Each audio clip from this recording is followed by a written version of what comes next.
તો કે સેવા કરો છો ને તો હવે એનો સીધો રસ્તો એક જ છે, સીધી માનસીય સિદ્ધ નહીં થાય, સીધું કાંઈ ચિત્ત પણ નહીં લાગી જાય.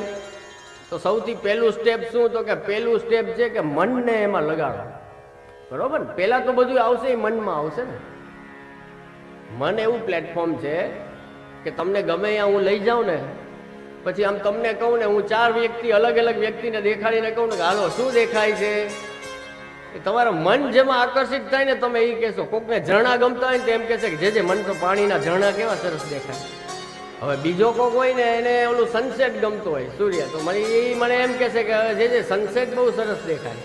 ત્રીજો હોય એમ કહેતો હોય કે જે આ પહાડો કેવા સરસ છે બધા ઊંચા ઊંચા. તો જેને જેનું મન જેમાં આકર્ષિત થાય ને એને એની આંખ છે એ તો એક ઇન્દ્રિય તો ખાલી એનું કામ કરે છે, મન જેમ હલાવે છે એમ. તો આંખ એ તરત ત્યાં જ પહોંચે છે, જ્યાં તમારું મન હોય ત્યાં જ સીધી આંખ પહોંચે કે એ જોવે દ્રશ્ય. તો મન એવું પ્લેટફોર્મ છે કે સૌથી પહેલા ત્યાં બધું આવશે. હવે મહાપ્રભુજી આજ્ઞા કરે છે કે મનમાં ઠાકોરજીને લઈ આવવા હોય, મનમાં કૃષ્ણને પધરાવવા હોય તો સૌથી પહેલા શું કરવું પડે? તો આપણે આજ્ઞા કરી તત્સિદ્ધે તનુ વિત્તજા.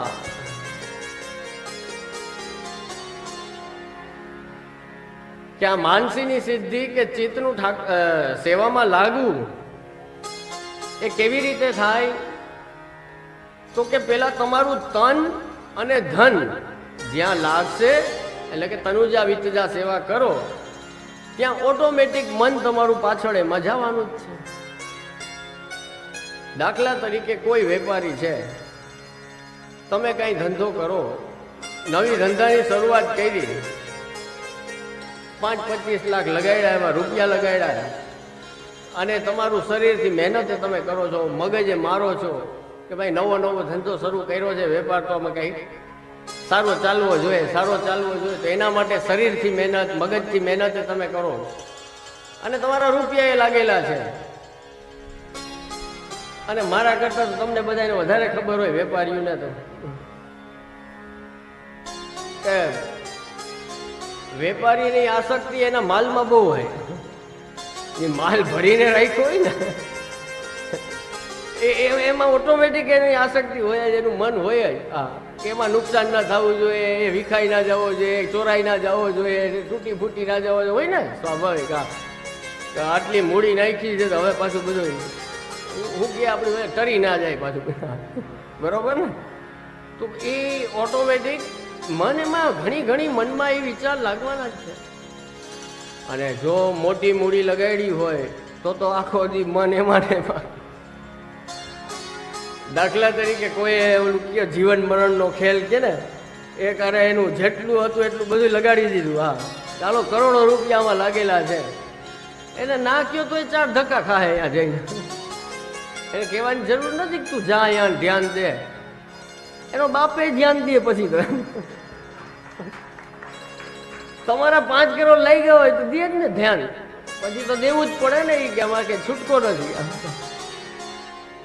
એટલે ના જ્યો તો ગામમાં 4 જણા કે આ તો કોઈ ગાંડો જ લાગે છે, આટલા રૂપિયા નાખી દીધા ને હવે જોવાય નતા આવતો ધંધામાં. આ કઈ ખોટું છે કે સાચું છે તમને વધારે ખબર પડે. મેં વેપાર કર્યો નથી, પણ આ હોય આવું. હા, મારા વેપારી વૈષ્ણવ બહુ છે એટલે મને એ અનુભવ કે એ બધા આ સ્વાભાવિક છે. તો મહાપ્રભુજી આ ઉદાહરણથી આપણને સમજાવે છે કે ઘરે ઠાકોરજી તમારા સેવ્ય બિરાજે છે, એમાં જેટલું દ્રવ્ય તમને વાપરવાની ઈચ્છા થવા માંડે ને, જેમ વપરાવા માંડે, એમાં દ્રવ્ય લાગશે, એમાં ધન લાગશે, સેવાનું સાહિત્ય વધશે, સેવાનો વૈભવ વધશે, અને પછી તમારું શરીર દેહથી તો સેવા તમે કરો જ છો, તો ઓટોમેટિક મનમાં તમને સેવાના વિચાર આવશે ને આવશે. છૂટકો નથી, પછી છૂટકો નથી, પછી આવવાના જ છે તમને. તો એનો પ્રારંભ આપણે તનુ વિત્તજાથી કરવો પડશે. આપણું શરીર અને આપણું ધન લાગે તો ઓટોમેટિક મન એમાં લાગવાનું.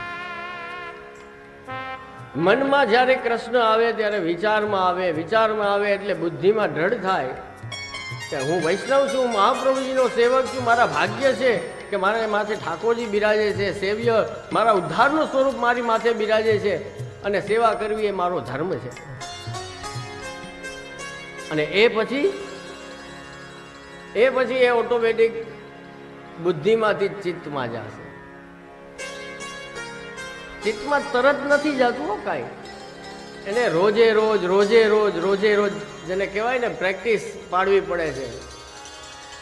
રોજ સેવા કરો, રોજે રોજ સત્સંગ કરો, સ્મરણ કરો. એમ આપણા મનને, મગજને, શરીરને, હૃદયને ટેવ પડી જાય ઠાકોરજીની અને સેવાની, એટલે ઓટોમેટિક પછી ચિત્ત એમાં એક દિવસ દ્રઢ થઈ જાય. ચિત્ત દ્રઢ થઈ જવું એટલે તો કે જ્યારે સેવા ન મળે ત્યારે એ બેચેનીનો અનુભવ થાય. જ્યારે ઠાકોરજીના દર્શન ન થાય, જ્યારે ઠાકોરજીની સેવાનો અવસર ન હોય, ત્યારે એનું ચિત્ત એમાં લાગે નહીં, કોઈ બીજા કામમાં ન લાગે. અને સ્વાભાવિક હોય જ, રોજ જે સેવા કરતા હોય એમાં ખાંચો પડે. આજે સેવા ના થઈ હોય એટલે એ દિવસમાં તમને એમ જ થાય ખાલી આજ રહી ગયું, સેવા રહી ગઈ, આજ ઓલું રહી ગયું, એમ થાય જ. સ્વાભાવિક છે. તો એ સેવાના સંસ્કાર તમારા ચિત્તમાં દ્રઢ થઈ ગયા છે એટલે તમને એમ થાય કે આજ ઓલી સેવા નથી થઈ, આજ આ સેવા નથી થઈ મારાથી, આજ આ નથી થયું, આજ આ નથી. ઘણી એ વિચાર આવે. બાકીનું તો બધું ઘણા ઘોડા કુદાવ્યા પણ આ રહી ગયું, ઠાકોરજીનું આ કામ હતું એ કે રહી. એટલે આપશ્રીએ અલગ અલગ કેટલાય ગ્રંથોમાં આ શરૂઆત કરી છે. સિદ્ધાંત મુક્તાવલીમાં, પછી સિદ્ધાંત રહસ્યમાં બતાવ્યું કે સેવકા નામ યથાલોકે વ્યવહાર પ્રસિદ્ધ્યતિ, કે જેમ દુનિયામાં સેવક સ્વામીનો સંબંધ છે અને જેમ એક નોકર માલિકની સેવા કરે છે, એવા દાસ ભાવથી આપણે ઠાકોરજીની સેવા કરવાની. કોઈ એમ કહેતું હોય કે કેમ સેવા કરવી, તો કે સેવકા નામ યથાલોકે વ્યવહાર પ્રસિદ્ધ્યતિ. લૌકિકમાં જેમ આ વ્યવહાર પ્રસિદ્ધ છે સ્વામી સેવકનો, એવી રીતના પ્રભુને ભોગ ધરીને લેવું, પ્રભુના થઈને રહેવું, પ્રભુ માટે વિચારવું, પ્રભુ માટે પૂરા દિવસના ક્રિયાકલાપો થતા હોય.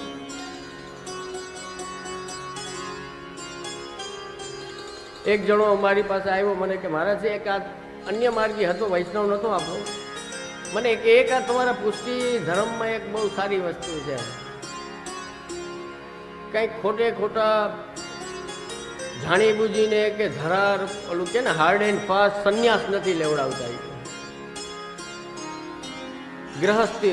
ગ્રહસ્થીની છૂટ છે એ કે ભાઈ હા પરિવાર કરો, લગ્ન કરો, કામ ધંધો કરો, એ બધી છૂટ છે કે એક વસ્તુ બહુ સારી છે.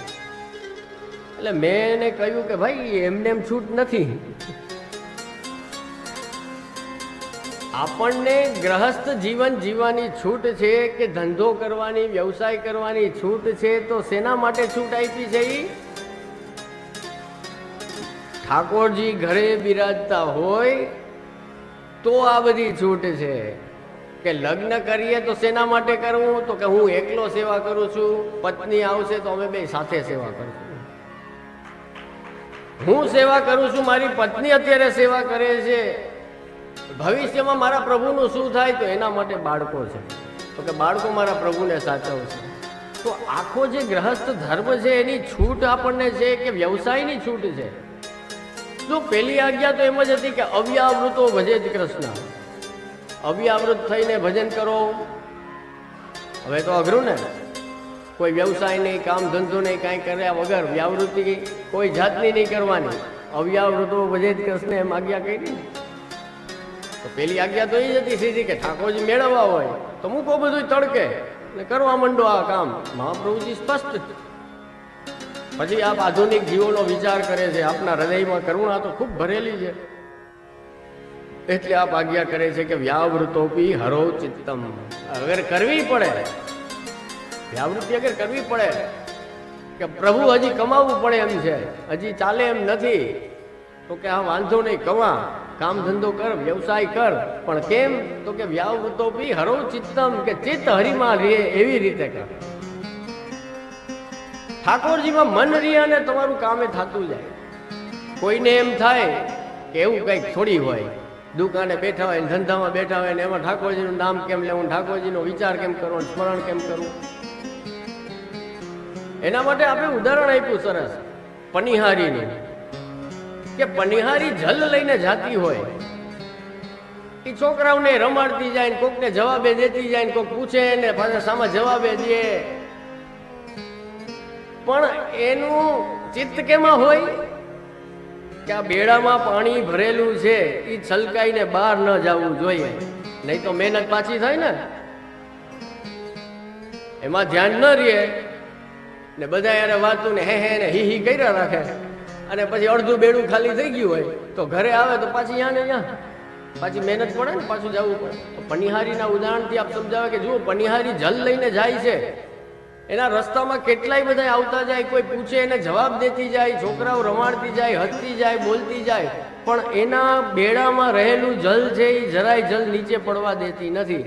એમ વૈષ્ણવે કાંઈ પણ લૌકિક કાર્ય કરો, દુકાન ખોલો, ધંધો કરો, વ્યવસાય કરો, કાંઈ પણ કરો, પણ મનમાં ઠાકોરજીનો એક ભાવ હોય કે મારા ઘરે સેવ્ય પ્રભુ બિરાજે છે, એના માટેનું આ બધું છે, તો કઈ તકલીફ ના થાય. આ સમસ્યા કેમ થાય છે ખબર? સમસ્યા એટલે થાય છે કે માણસને પોતાને અબજોપતિ ને કરોડપતિ થઈ જવું. મને ઉદ્ઘાટન કરવા લઈ જાય, નવો વ્યવસાય શરૂ કરે ને પછી ઉદ્ઘાટન, પછી કે હવે જે અહીં કઈક વચનામૃત કરો ને આશીર્વાદ આપો, આમાં આવે તે નવો ધંધો દુકાન ને ચાલુ કરે, એમાં હું શું વચનામૃત કરું? પણ એક વાત ખાલી મનમાં એ ભાવ રાખીને ધંધાનું કંઈ પણ કરો ને તમે, કે હું જે કંઈ કરું છું ને મારા ઘરે સેવ્ય પ્રભુ બિરાજે છે ને, એની સેવા વધારે સુગમતાથી, વધારે સુવિધાથી, વધારે વૈભવથી એને લાડ લડાવી શકું એટલા માટે ધંધો કરું છું. તો જોવો તમારો ધંધો કેમ આગળ વધે. પણ હવે એ વિવેક નથી રહ્યો. આ તો પોતાને કરોડપતિ થઈ જવું છે, પછી લે શોર્ટકટ, પછી તો બધા સલાહ દેવા વાળા હોય ને, આવી જા મ્યુચ્યુઅલ ફંડમાં, શેર બજારમાં, પછી ઓલો ક્યાંય નો ના રહે. કરોડપતિ તો સાઈડમાં રહ્યું, પણ હોય એકનો પતિ માન રહી શકે, એને પૂરું ના પાડી શકતો હોય, પછી એવી સ્થિતિ થઈ જાય. એ ગડબડ થવાની જ છે. જ્યાં સ્વાર્થ આવવાનો છે ત્યાં આ સમસ્યા ઊભી થવાની. જ્યારે પરાર્થ વિચાર હોય, અને આપણે ત્યાં તો પરાર્થ કે પરમાર્થ નહીં, આપણે ત્યાં તો ભગવદ અર્થ બધું છે, સાક્ષાત ઠાકોરજી માટેનો વિચાર હોય, તો એ ભાવના વૈષ્ણવે કેળવવાની છે. ભલે વ્યાવૃત્તિ કરીએ, ગ્રહસ્થી છીએ, પરિવાર છે, કુટુંબ છે, બધું છે આપણે, પણ કેન્દ્રમાં તો જેમ વ્રજ ભક્તોમાં, વ્રજમાં રહેનારા વ્રજ ગોપીઓના કેન્દ્રમાં કૃષ્ણ હતા ને, એમ મારા કેન્દ્રમાં એ કૃષ્ણ જ રહેશે. તો એ કાંઈ નડતર કે બાધક ન થાય. તો તમારો પરિવાર અલૌકિક છે, તમારી પત્ની અલૌકિક છે, તમારા બાળકો એ અલૌકિક છે, તમારું કુટુંબ એ અલૌકિક છે, અને તમારો ધંધો એ અલૌકિક છે, જો ઠાકોરજી માટે થતો હોય તો. અને માત્ર આપણા સ્વાર્થ માટે ખાલી થતું હોય તો પછી એ હળાહળેમાં લૌકિકતા જ છે.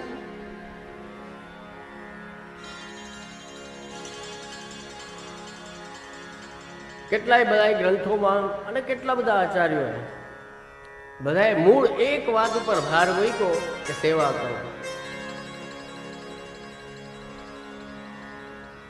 ચતુશ્લોકી ગ્રંથમાં આપ સુંદર આપણા પુષ્ટિમાર્ગીય ધર્મ, અર્થ, કામ ને મોક્ષ આપણને સમજાવે છે. સર્વદા સર્વ ભાવેન ભજનીયો વ્રજાધિપ.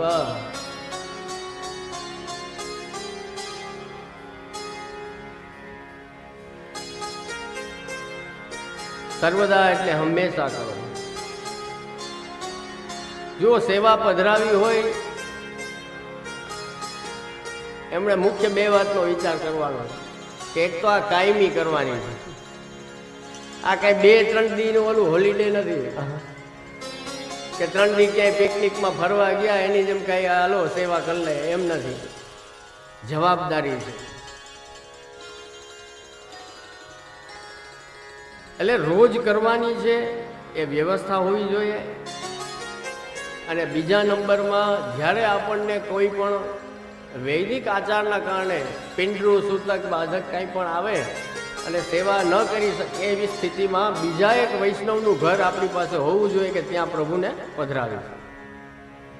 આ બે પાયાની શરૂઆત. જ્યારે પધરાવો ઠાકોરજી ત્યારે આ બે કન્ડિશનનો વિચાર કરી કે એક તો કાયમ કરવાની છે, એટલે પેલામાં જ વિકેટ પડી જાય બધા. જેને કહે ને કે સેવા કેમ નથી કરતા, હવે જે આમ છે ને તેમ છે ને, હકીકત શું છે કહું તમને? હકીકત બંધન છે. એટલે રોજ બંધાઈને રહેવું પડે છે.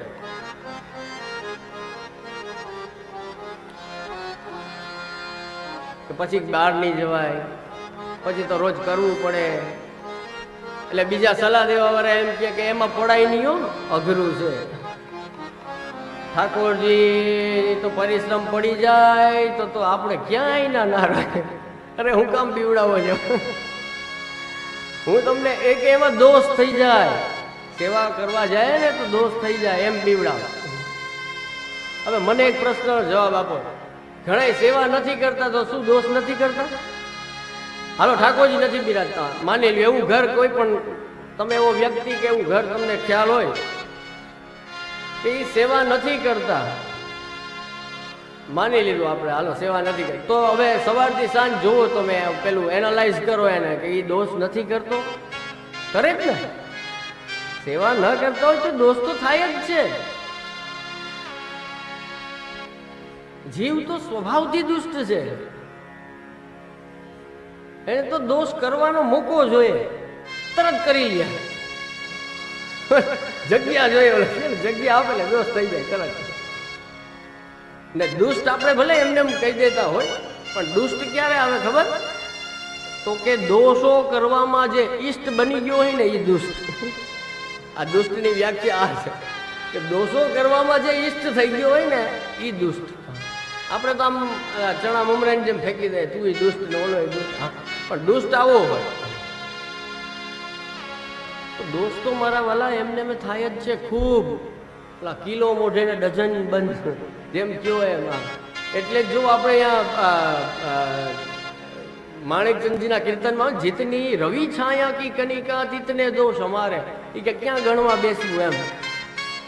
એટલે કીધું જીતની રવિ છાયા કી કનિકા, સૂર્યના કિરણોમાં કેટલાય બધા તણખલા ઉડતા હોય, એટલા બધા દોષોથી આપણે ભરેલા કે જેને કહેવાય ને ગણ્યા ગણાય નહીં, ગણતરી કરી શકાય નહીં, એટલા બધા દોષો જીવમાં. તો દોષ તો ખાવાના જ છે. તો મહાપ્રભુજી આજ્ઞા કરે છે કે બ્રહ્મસંબંધ લઈને જો એ બ્રહ્મસંબંધ જીવશો એ કેમ? તો સેવા કરીને જીવાશે ને.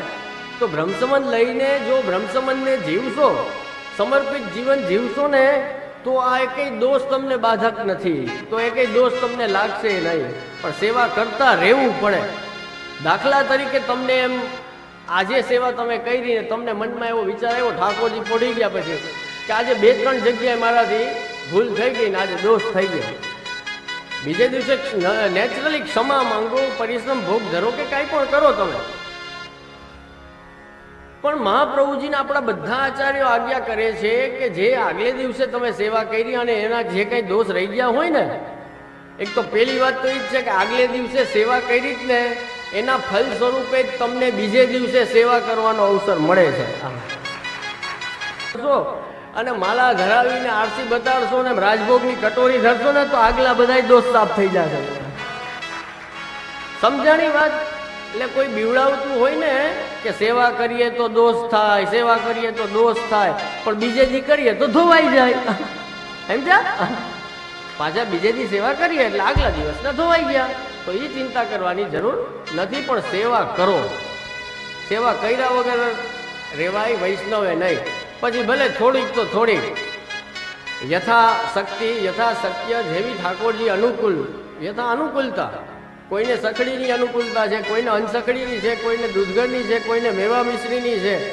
અત્યારે તો વલ્લભપુરના બધા બાળકો ખૂબ કૃપા વિચારી અને જે વૈષ્ણવને જેટલી અનુકૂળતા, જેટલી શક્તિ અને જેમ એના ઘરે સગવડ ને સુવિધા હોય એમ આજ્ઞા આપે છે કે હા ગમે એમ કરતું હોય તો ભાઈ કર ને તું. ઓલા બધા બહુ અઘરા નિયમ રાખીએ તો કોઈ પછી કેમ કરે એમ. એટલે નિયમ સેલા કરીને બાળકો આજ્ઞા કરે છે કે ના કર, સેવા થાય તો છે એનાથી. તો એ જ આપણું કર્તવ્ય છે વૈષ્ણવનું, કે સેવા કર્યા વગર આપણે રહેવાનું નથી. હું તો હસતો હોઉં કે બ્રહ્મસંબંધ લઈ લીધો, હવે ફસાઈ ગયા, હવે તો કરવી જ પડશે એક દી. આજે નહીં તો કાલે, કાલે નહીં તો મહિનાથી પછી, વર્ષથી પછી, 6 વર્ષ પછી, અને વર્ષો પછી જો ન થાય, જીવન આમને આમ નીકળી જાય તો આવતા જન્મે કરવી પડશે. છૂટકા નહીં હે. તો બ્રહ્મસંબંધ મોટે ઉપાડે લેવા શું કામ આવ્યા? હવે લેવાઈ ગયું, અબ ફસ ગયા. અમારા મદન મોહનજી છે ને, જો મદન મોહનલાલ બિરાજા, પછી હું કહેતો વૈષ્ણવ ગાય એ છે ને આમ ટેડી ટાંગ, એક ચણારવી આપનો આમ બરાબર ને, આમ બિરાજે ને વેણું વગાડે, એક ચણારવી આમ બિરાજા.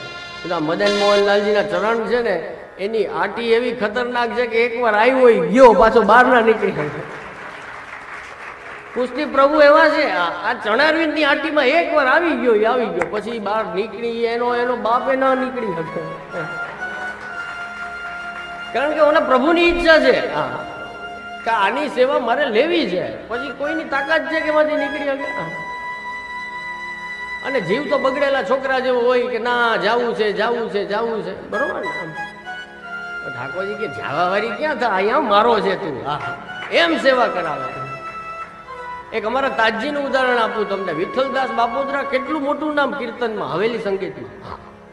એમના પિતા વલ્લભદાસ બાપોદરા એ અમારા પ્રાતસ્મરણીય શ્રી ગીત સંગીત સાગર એવા શ્રી દ્વારકેશ પ્રભુ, શ્રી દ્વારકેશલાલજી તાજજી મહારાજ ને અમારા મદન મોહનલાલ, એ મદન મોહનજીની સન્મુખ વલ્લભદાસ કીર્તન કરે. અને જ્યારે જ્યારે સંગીત કે કીર્તન શીખવાનું આવે ને, એટલે બડે તાજજી આજ્ઞા કરતા, તાજજી મહારાજ આજ્ઞા કરે કે ઓલો વિઠ્ઠલ ક્યાં છે એને પકડીને લઈ આવો અહીંયા. અને વિઠ્ઠલદાસ નાનકડા, એને ત્યારે જરાય ઈચ્છા નહીં આ તમારા કીર્તનકારો નહીં. એ વિઠ્ઠલદાસ બાપોદરાની વાત, એમણે પોતે પોતાના મોઢે મને આ પ્રસંગ કહેલો, કારણ કે અમારા તાજજીનો હતો. તો એ વિઠ્ઠલદાસને પકડીને બેહાડીને એમ કીર્તન તાજજી મહારાજે શીખાડેલા છે જો. અને એ વિઠ્ઠલદાસ દોડીને ભાગી જતા, જેવો સંગીતનો ને કીર્તનનો સમય થાય ને કે હમણાં મહારાજશ્રીમાં કીર્તન શરૂ કરશે એટલે દોડીને ક્યાંક સંતાઈ જાય, ક્યાંક ભાગી જાય, તો વરી બોલાવશે મને. નાનકડા હોય ત્યારે તો પ્રમાદ હોય, કાંઈ એટલું સિરિયસનેસ ના હોય. એ વિઠ્ઠલદાસ ઉપર કેવી કૃપા કરી જોવો તમે. ધરાર બોલાવીને બેસાડ્યા ને કીધું. એક જમાનામાં એ મોટા ટોચના કીર્તનિયા થયા કે જેને હવેલી સંગીતની એટલી સેવા કરી. આ સાચો બનેલો પ્રસંગ અમારા જ ઘરનો. એટલે એવું છે, તમને તો ઘણી ઈચ્છા ન થાય કે નથી કરવી સેવા, નથી કરવી. આમ ઠાકોરજી કે એમ થોડી હાલે, બ્રહ્મસંબંધ લીધું કર એટલે બધું કરવી પડશે. પછી જેટલી વહેલા ચાલુ કરો એટલું ફાયદામાં છો, અને જેટલું મોડું કરશો. જો આ તો એવું છે, અહીંયાથી ઓલો 4 લેન 6 લેન કે 8 લેન, હવે તો બહુ જાજી લેનું થઈ ગઈ છે, એવા રોડ બની ગયા છે, બરોબર. તો મહાપ્રભુજી આપણને આવો 8 લેન વાળો કે જો સામે ઠાકોરજી બિરાજે, ચલો ચાલવાનું છે આ પુષ્ટિ માર્ગ. તો પુષ્ટિ માર્ગ છે ને એ એક્સપ્રેસ વે છે ઠાકોરજી સુધી પહોંચવાનો, 8 લેન કે 6 લેન વાળો, જેમાં કાંઈ આડું આવે નહીં તમારે, ન બમ્પર આવે, ન સ્પીડ બ્રેકર આવે, ન ડાયવર્ઝન આવે. ગુજરાતમાં તો બહુ વધારે આવે છે અત્યારે ડાયવર્ઝન, પણ ઠાકોરજી મહાપ્રભુજીનો જે રસ્તો છે ને એમાં કોઈ ડાયવર્ઝન નથી, એમાં કાંઈ નડતર રૂપ નથી, એક્સપ્રેસ વે જેવો વે છે. હવે એમાં ફરક એ છે કોણ કેટલું ઝડપથી પહોંચી શકે ને કોણ કેટલો ઢીલો રહે. જેટલું આપણે કરશું એટલું વહેલું પહોંચાશે. મહાપ્રભુજીએ સરસ માર્ગ બતાવી દીધો. હવે આપણા ઠેકાણા નથી, અથવા આપણા વાહન નથી બરોબર, આપણે કાંઈ ખબર નહીં ગાડી મેન્ટેનન્સ બહુ માગે કે ડીઝલ બહુ માગે, પેટ્રોલ બહુ માગે, જે કાંઈ હોય કારણ એક દરેકના જુદા જુદા હોય છે, પણ પહોંચવાનું છે ઠાકોરજી સુધી. તો એનો સરળતમ રસ્તો કોઈ હોય તો એ સેવાનો માર્ગ છે. સપ્ત શ્લોકીમાં શ્રી ગુસાઈજી મહાપ્રભુજી માટે બહુ સુંદર આજ્ઞા કરે છે કે આપનો સેવા માર્ગ એટલો અદ્ભુત છે પ્રભુ શ્રી મહાપ્રભુજીનો કે ખાલી સેવા માર્ગ પ્રગટ કરી દીધો એટલું જ નથી, પણ એ સેવા માર્ગ પ્રગટ કરીને પાછું એ શીખાડ્યું કે આમાં ઠાકોરજીની પ્રસન્નતા કેમ રહે, એ વિશેષતા છે ને શ્રી મહાપ્રભુજીના માર્ગ. ખાલી એટલું જ નથી કીધું કે આમાં સેવા કરો, કેટલી બારીકાઈથી એ આગળના આપણે વિષયમાં જોશું આપણે બધું કે કેટલી સૂક્ષ્મતા અને ભગવત સુખનો વિચાર શ્રી મહાપ્રભુજી ગુસાઈજી આ સેવા માર્ગમાં કર્યો,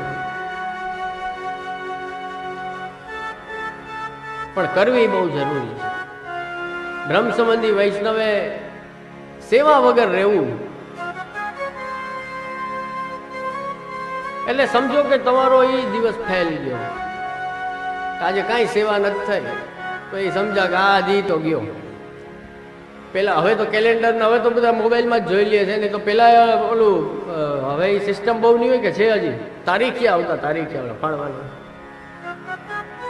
આવ ને ડટા ક્યાં વાહ કાઠિયાવાડી આ ડટા ક્યાં ને જો હું એક્ઝેક્ટ વર્ડ ભૂલી ગયો તો એનો નાનપણમાં બહુ જોયા તમે. હા એ દર દિવાળી એની સિઝન હોય, હા બધા નવા નવા રંગબેરંગી ડટા લઈને આવે એ તારીખ યાદ. હા ત્યારે હવે તો એ જમાનો બદલાઈ ગયો, હવેની નવી આ નેક્સ્ટ જનરેશનને તો એ ખબર નહીં હોય કે આવા કઈ હોય ડટા. હા પણ હું એમ કહું છું કે ડટા લ્યો બધા. હા ખરેખર એ લગાડવાની જરૂર નથી ક્યાંય, તમારી પાસે રાખો એક ડટો લઈ તારીખિયાનો વારનો તારીખ તિથિનો જે એમ લખેલું હોય ને પાનું, આ એ ડટો રાખો પાસે, એ પાસે રાખવાનો. અને જે દિવસે તમારે સેવા થાય બરાબર સેવા થઈ તો એ પાનું ફાડી અને આમ રાખી દેવાનું સાચવીને કે વાહ આ દિવસ સરસ, જો આ તિથિ ના તારીખ બહુ સરસ, મારે બધી સેવા પહોંચાડી, બહુ આનંદ થયો, સત્સંગ થયો, બધું થયું. અને જે દિવસે સેવા ન થાય ને એટલે એ પાનું ફાડી આમ લૂચો વાળીને ફેંકવાનું કે આ ગયો વેસ્ટેજ દિવસ. વૈષ્ણવે બ્રહ્મ સંબંધ લઈને સેવા વગર રહ્યો ને એટલે આ ડૂચા જેવો દિવસ ગયો આપણો. પછી ભલે ને લૌકિકમાં કદાચ તમે મોટા કેટલાય તીર મારી લીધા હોય એ બીજા નંબરની વાત, પણ જો અલૌકિકમાં કાંઈ ના થયું, જો હરિગુરુ કે વૈષ્ણવ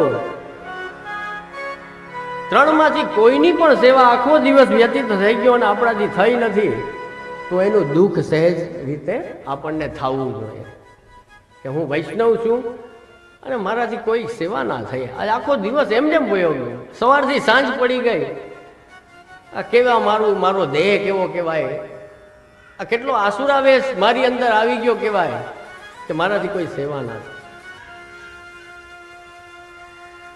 એક સુંદર કીર્તન આપણે ત્યાં સેવા કરવા માટે સમજાવે છે ભગવદી, એના માટેનું કીર્તન છે.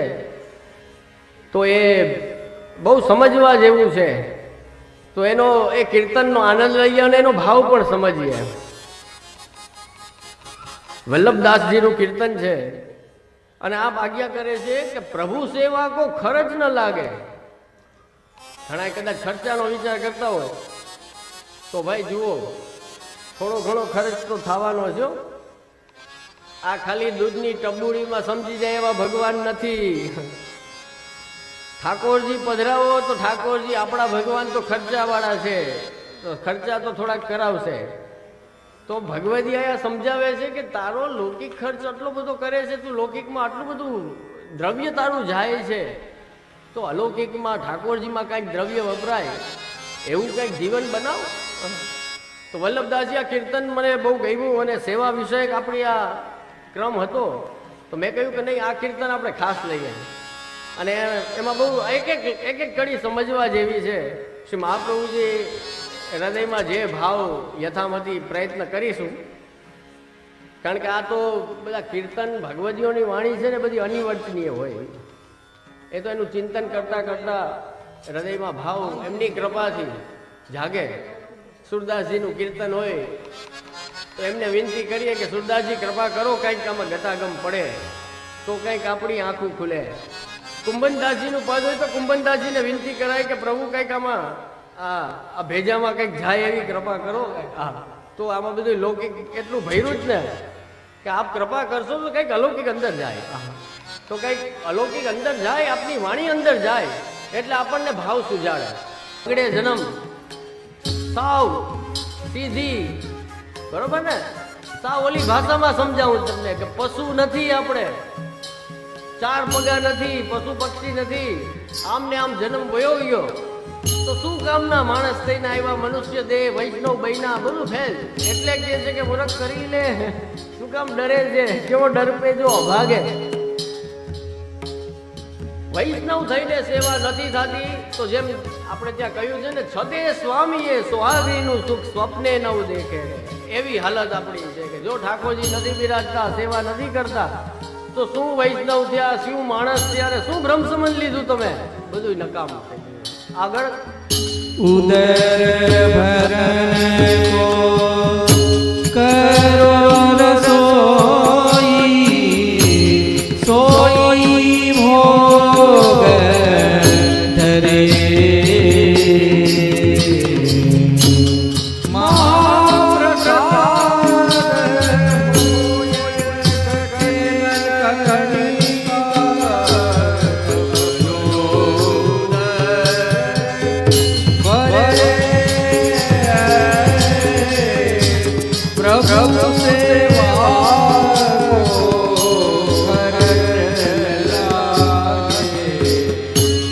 ઉદર ભરણ કો કરો રસોઈ, ખાવા માટે રસોઈ તો કરવી જ પડે ને, ઘેર ઘેર થાય, કોઈ હવા પાણીથી તો જીવતું નથી, બરાબર? તો ઉદર ભરણ કો કરો રસોઈ, તો રસોઈ તો કરવી જ પડે છે. તો ભાઈ પેલા ભોગ ધર ને પછી ખા, બસ એટલો જ ફરક છે. ખાવું તો પડશે, ખાવું ખાધા વગર તો ચાલશે નહીં આ દેહને ટકાવવા માટે, બરોબર? તો અન્ન તો લેવું જ પડશે. કેટલી સરસ રીતે વાત સમજાવી છે કે ભાઈ આપણા પેટ માટે તો રસોઈ રોજ બનાવવી જ પડે છે, તો પેલા ઠાકોરજીને ધર અને પછી લે.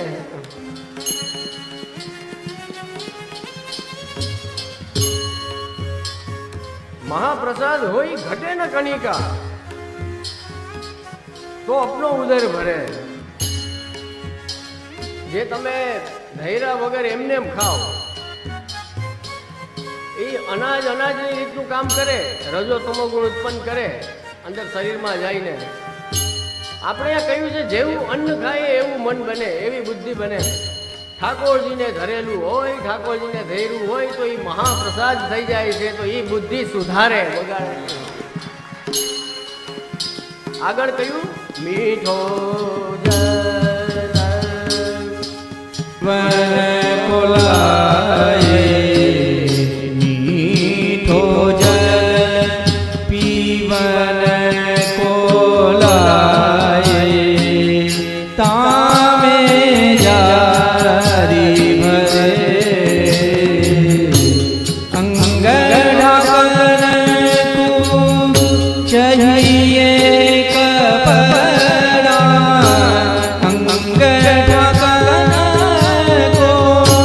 चाहिए कपड़ा, तामे साज करे. प्रभु सेवा को भजन लाए. જેવી રીતે રસોઈ કરી એમ જલ પીવું પડે છે, જલ પીધા વગર કોઈને ચાલતું નથી, આ પ્રકૃતિનો નિયમ છે. તો ભાઈ જલ પીએ એના પહેલા જારી ભર, જારીથી ભરીને પછી પ્રસાદી જલ પી. તારા શરીરમાં કપડું જોશે, કપડાં પહેરવા પડશે, અંગ ઢાંકણ તું चाहिए કપડા, તો કે પેલા એમાં ઠાકોરજીના સાજને વસ્ત્ર કરાવી લે, પછી તારા કપડાં લે. બધું આપણે કરીએ જ છીએ. આ ભગવતીએ બહુ સરસ સમજાવ્યું છે આપણા લૌકિક ઉદાહરણોથી. આપણે ખાઈએ છીએ, આપણે જલ પીએ છીએ, આપણે કપડાં પહેરીએ છીએ, તો બસ મારા વાલા જે કરીએ છીએ એ પહેલા ઠાકોરજીને અંગીકાર કરાવો અને પછી આપણા ઉપયોગમાં લ્યો, એટલે એ સેવાક્રમ થઈ ગયો. જો મન હોય ઉદાર તુમારે, વૈભવ કછુ બઢાવો, નહીં તો મોર ચંદ્રિકા ગુંજા, यह सिंगार धरा.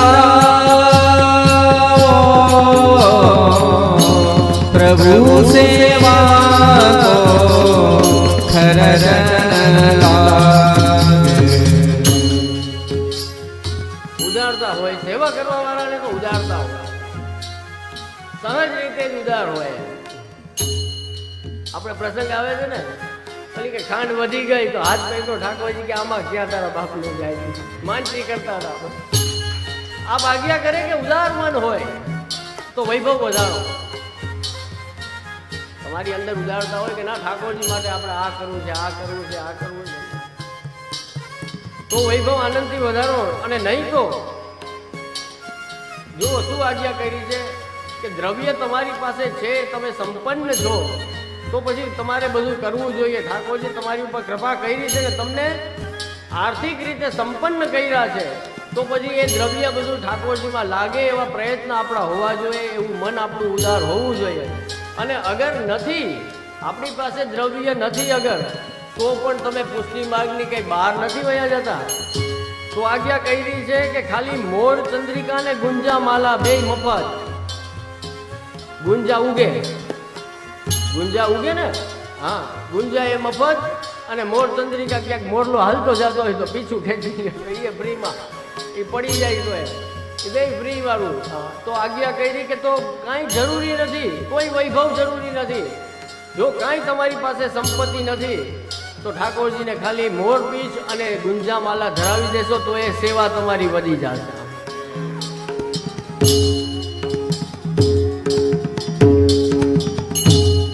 કરસબંગુલ ફલજો કજુતમ પ્રભુ પહેલે ધરાવો.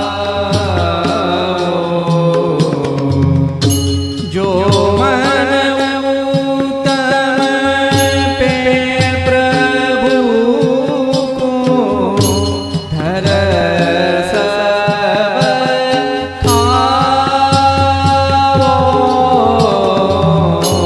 પ્રભુ સેવા ખર્ચ જે કઈ જાય જોએ ઉત્તમ. આપસે આજ્ઞા કરે છે યદ યદ ઇષ્ટ તમામ લોકે. આ લોકમાં તમને જે સુંદરમાં સુંદર, ઉત્તમમાં ઉત્તમ લાગે તો સહજ રીતે જ આપણે પોતાને જ અનુભવ છે. વૈષ્ણવ હોઈએ, સેવા કરતા હોઈએ, ઘરે ઠાકોરજી બિરાજતા હોય તો તરત ઠાકોરજી યાદ આવે કે મારા પ્રભુને લાયક ફૂલ દેખાણા, ચાલો આની માલા બનાવી હોય તો કેવા સુંદર લાગે. આમની સિઝન શરૂ થાય, નવા આંબા જોઈએ તો ઠાકોરજી ઘરે બિરાજતા હોય તો સૌથી પહેલા શું વિચાર આવે? આંબા જોઈને કે મારા પ્રભુને લાયક છે, પ્રભુ માટે લઈ જાઉં. નવા સુંદર ફૂલ જોયા હોય, જો ઘરે ઠાકોરજી બિરાજતા હોય તો પેલા ઠાકોરજી યાદ આવે કે મારા પ્રભુને લાયક ફૂલ છે, આનો તો કંઈક મનોરથ કરું કે માલા ધરાવું પ્રભુ માટે. અને જો ઠાકોરજી ના બિરાજતા હોય તો કોણ યાદ આવે? ફૂલ જોઈને ઘરવાળી યાદ આવે, આંબા જોઈને છોકરાઓ યાદ આવે કે છોકરાઓ ખાશે.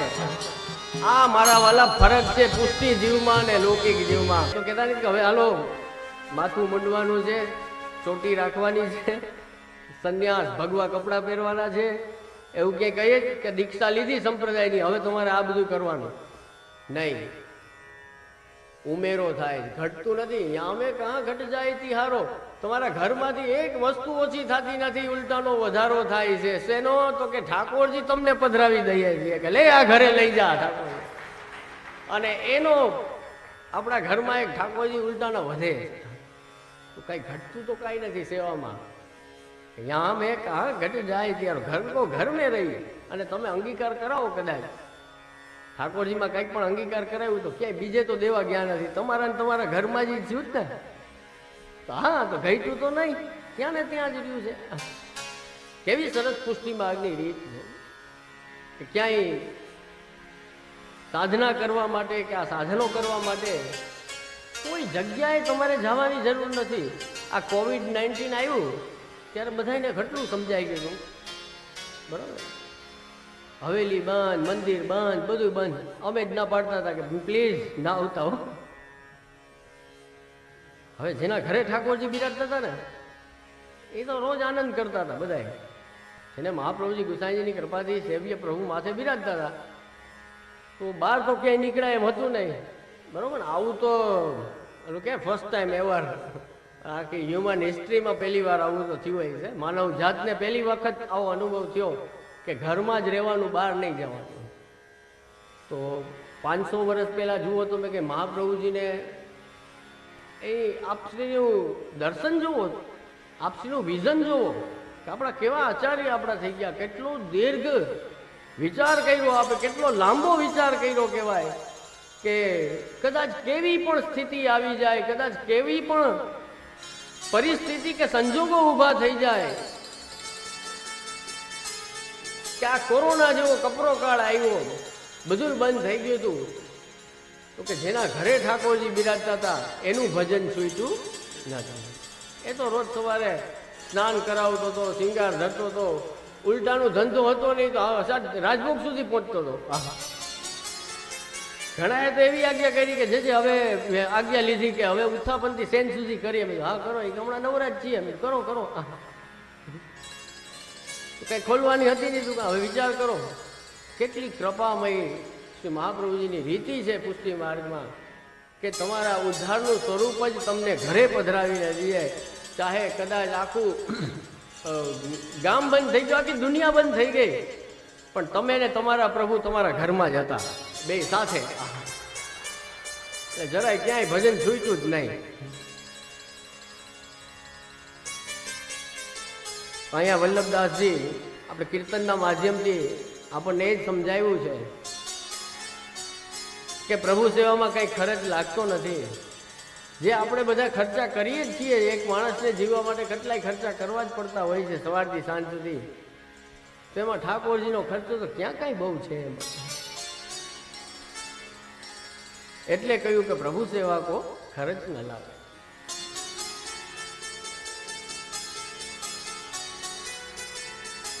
આશ્ચર્ય થાય, સત્સંગ નથી એટલે ઘણા બ્રહ્મસંબંધ લેવા આવે, અમુક અમુક પૂછે કે આમાં કેટલો ખર્ચ થાય. એટલે હું એમ કહું કે આમાં તો જીવન ખર્ચાઈ જાય તો ઓછું છે, બીજો ખર્ચો તો કાંઈ છે નહીં. આ વિચાર કરીએ તો આપણે એમ થાય કે કેટલા નીચા સ્ટેજ ઉપર આપણે લઈ આવ્યા છે. બરોબર, બ્રહ્મસંબંધ લેવામાં એ ખર્ચાનું પૂછે. હવે એ શું સેવામાં લાડ લડાવે કે એ શું સેવા પધરાવે કે એ શું સેવા ખર્ચ કરે. એટલે સત્સંગની આવશ્યકતા બહુ છે. જે વૈષ્ણવો સેવા કરે છે, ઠાકોરજીની સેવા કરે છે એમને છે, પણ એમને એ અલગ સત્સંગની જરૂર છે. અને જેને સેવા નથી પધરાવી એને તો હજી જેને કે પાયાના સત્સંગની બહુ જરૂર છે. ને એવી સંખ્યા દુઃખની વાત છે કે વધતી જાય છે. પેલા મેં કહ્યું એમ સીધું પૂછી જ લેતા કે હવે અબ મેરો કર્તવ્ય કા, ને ઠાકોરજી પધરાવી દે કે લે અબ સેવા કર. તો હવે એ કર્તવ્યનું તો ક્યાં કાંઈ વિચાર છે કે કોઈ ભાન છે કે કાંઈ. આખી જિંદગીમાં એક વખત બ્રહ્મસંબંધ લેવાનું હોય છે, એમાં એમ પૂછે કે ઉપવાસ કરવો પડે. દર રવિવારે તો નથી કરાવતા. આખી જિંદગીમાં એક વાર દીક્ષા લેવાની છે. એક વખત જો આપણાથી એને પણ એટલું સિરિયસનેસ ગંભીરતાથી નથી લેતા આપણે, તો મારું તો હાથ જોડીને કહેવાનું એમ છે કે તમારે પુષ્ટિ માર્ગમાં અવાય જ નહીં. કાં કંઠી પહેરી લેવી સારી. આજે કંઠી પહેરવાથી આપણે કેમ ઓલા નાના થઈ જાય એવું વિચારીએ. ના હો, બ્રહ્મસંબંધ જ લેવું. કંઠીને તો ગૌણ ગણે છે, ગણતા જ નથી કાંઈ. પછી અમને સમજાવવું પડે કે કંઠીથી 7 પ્રકારની તમને અધિકાર મળી જાય છે. એક સખ્ય અને આત્મનિવેદન ના મળે, બાકી તો કંઠીથી બધા એ અધિકાર મળી જ જાય તમને. તમે વૈષ્ણવ જ કહેવાઓ, શરણસ્થ જ કહેવાઓ. હવે એને મહત્વ જ નથી કાંઈ. એ તો કંઠી હતી ખાલી, કાંઈ એ તો કાન ફૂંકતો હતો ખાલી.